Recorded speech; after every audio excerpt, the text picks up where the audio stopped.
Hey everybody, it's Shadowstar and Crystal here for our final review of Arrow Season 3. Thank God. Thank God it's over. It's the end of Season 3, also known as My Name is Oliver Queen, also known as Il mio nome è Oliver Queen. Anyway, the season's over. The season is over, but it continues straight on with the cliffhanger from last time. So, are you ready for more ranting?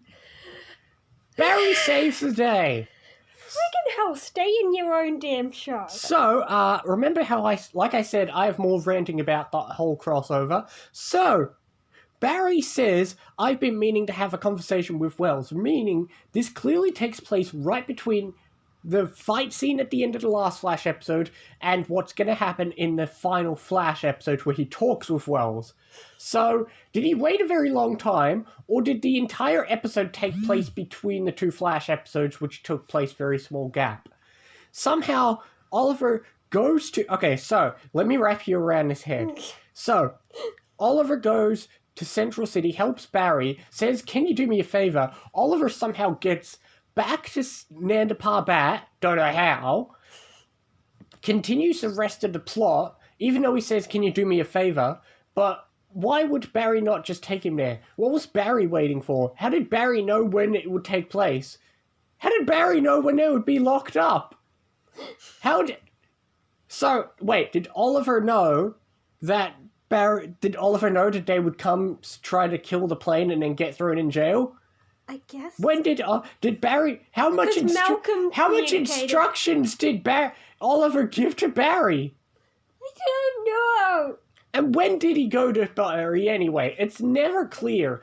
But in order for him to give that much instructions, it would have had to have taken place fairly recently, which doesn't make any sense. None of it makes sense. Okay, so it did turn out that Malcolm apparently vaccinated all of them before going in the cage. In which case, why did they fall asleep from it? I mean, in the flashback, Oliver and the two parents were inoculated, and they didn't fall asleep or anything. They weren't affected at all. I don't know. So... I know this goes without saying, but why is Ra's al Ghul the stupidest man on the planet? If he wanted Oliver to prove his loyalty by killing his friends, why didn't he wait around and watch the room and wait for their mouths to bleed? I mean, to be fair, every villain in history always does that dumb thing of, I'll leave you here to die. I'm not going to watch you die. But more to the point of... Ra's is supposed to be... You'd think if you were Ra's, you would be very careful who you even consider letting become Ra's al Ghul. Yet he barely knows Oliver, just met him, and he's like, no, I'm going to... The tradition is he survived his sword. Still, it seems like Ra's really rushed the process. No wonder he should feel really stupid that Oliver betrayed him. And come on, Ra's. You couldn't have seen that coming? I think he feels like it's safe because they have that whole brainwashing process. He's still stupid. Well, yeah. So we'll talk about the flashbacks now before we get into the rest of the finale. We do have the flashbacks, which continues on with Akio's death, which, to be fair, we didn't talk about it much last time, but that is a legitimately sad part of the show. Yeah. You know, especially, I mean, come on. I mean, sure, we've had deaths in the show, but the fact that the show decides to kill a kid, that's an extra... I think that's our youngest death. I would hope so. But, yeah, okay, yes. The Akio death is legitimately sad, but, you know, Tatsu raises a good point of why the hell did Masao leave?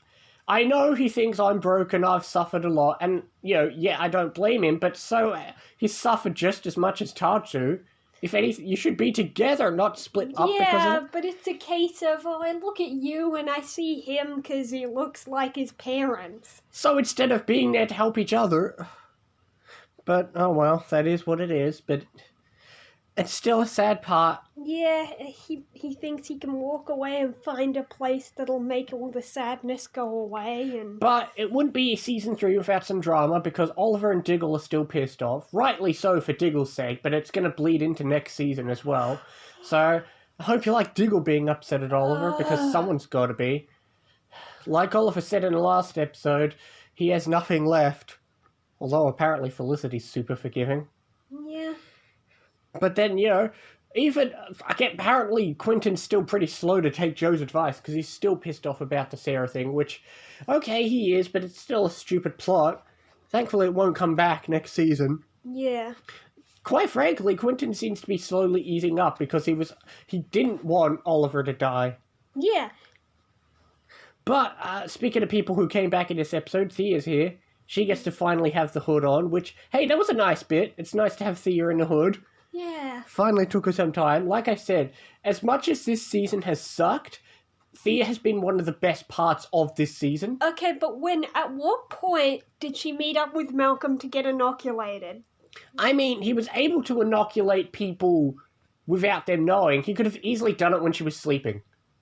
There were plenty of time. I don't know. He knew it was always a risk. He could have done it before she went to see Roy. He's had plenty of chances. That's the easy... I thought they had to get the stuff from Oliver's blood to make it.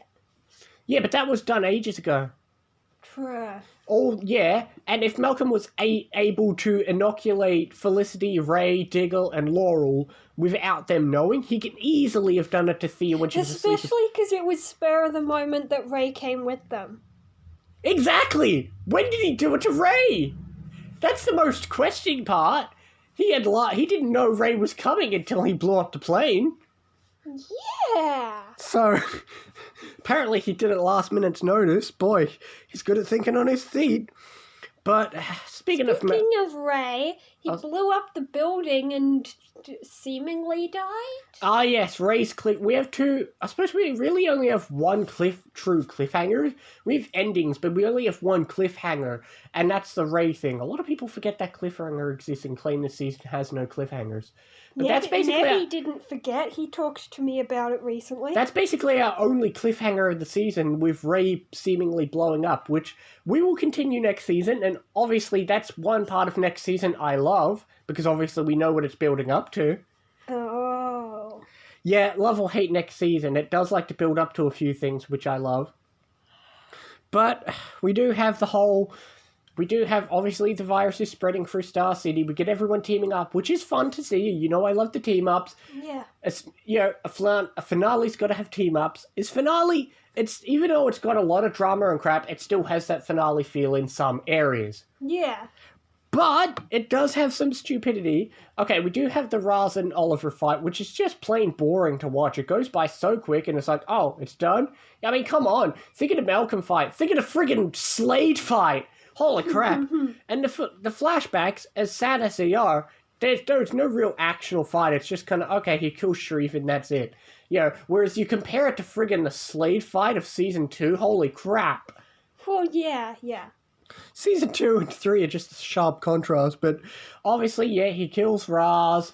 Malcolm out of nowhere decides to become Raz, which, okay. Yeah, so it's just, see, Oliver was supposed to become Raz by killing Raz, but I guess it's just a case of whoever has the ring.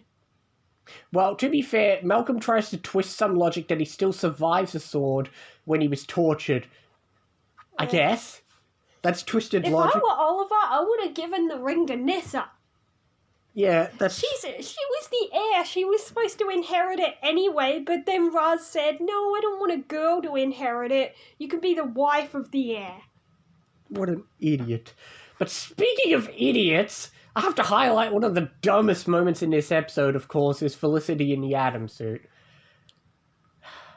Eh. It looks so stupid.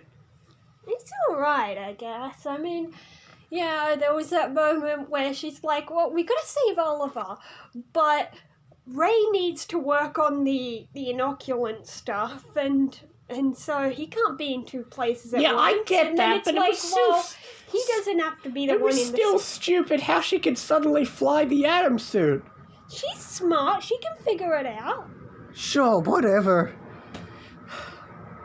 So, all in all, we have a very boring Raz fight. We have some action, which, hey, at least the action was fun for about the 3 seconds it lasted for.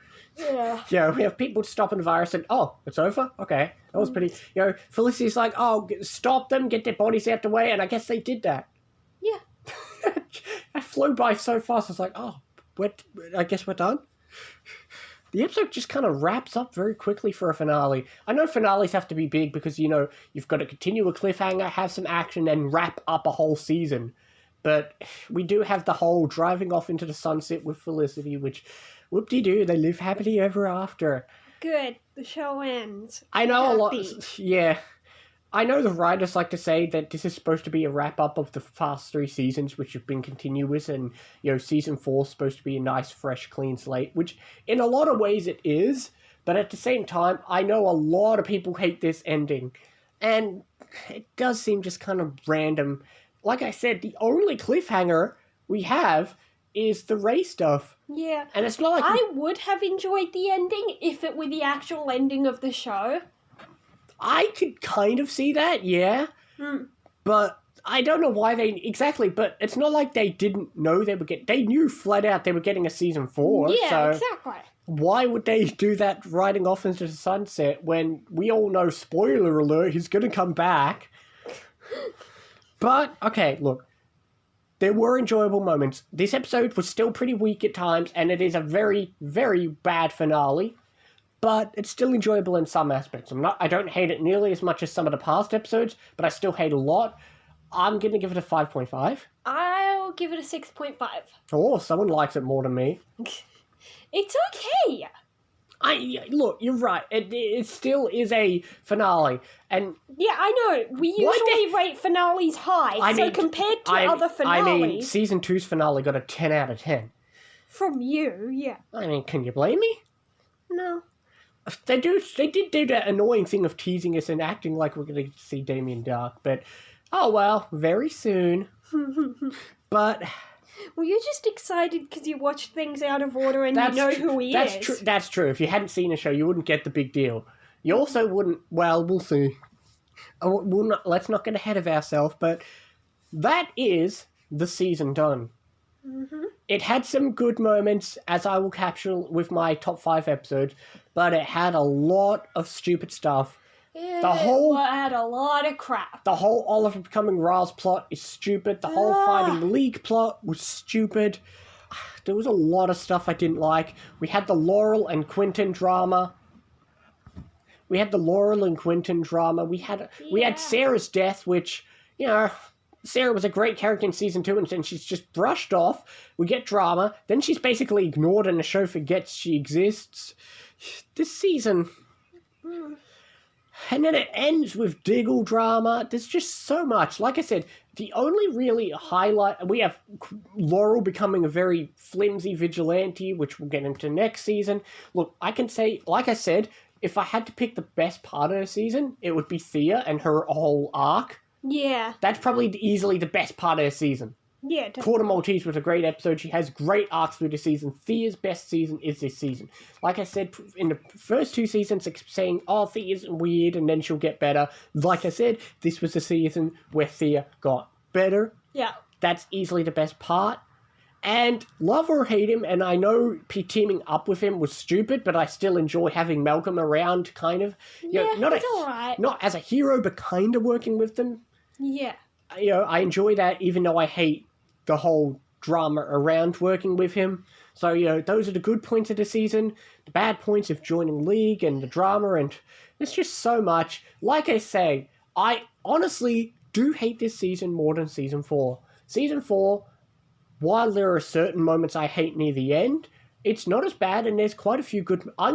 Because everyone hates Season 4, I always like to be the opposer. See, I have this habit of, if people hate things, I'm always trying to find the positives and vice versa. So don't be weirded out if there are times in Season 4 where I'm trying to remind you of the good parts. But we'll get into that with Season 4. This has been Season 3. It is over. Finally. The first episode of Season 4 is called Green Arrow. Of course it is. It only took them 3 fucking seasons to say it. But, with that being said, with Season 3 over, expect in the near future, not immediately, in the near future we will have a Season 3 quiz, which shall be interesting. I've been feeling a lot more evil. I've been writing my Flash quiz, and oh boy, some are evil. I wonder if my Arrow quiz will be just as evil. Don't be too mean, because Nebby's only seen this once. And you've barely been paying attention. I've been paying attention. And, of course, I will be doing my top 5 episodes of the season. Expect them to be quite different than usual because Season 3 is quite a different season. But there were some good episodes, but probably not the ones you were expecting. Yeah. But I suppose that's it for the season. That's it. Not as amazing as... I mean, Season 2 was the best and Season 3 is the worst. What a stark contrast. Next season is Season 4. Most other people regard it as the worst, so it'll be interesting to see if going into it, I wonder if I'll be reminded of why people hate it, or I'll go in thinking, oh, it's not that bad. I don't know. I barely remember it. I may have seen a little bit of it here and You there. remember the key plots of, like, the villain and a certain major plot point, but that's about it. Yeah. But, with that being said, we'll see you next time for more Arrow and other things as well. See you next time, guys. See you next time.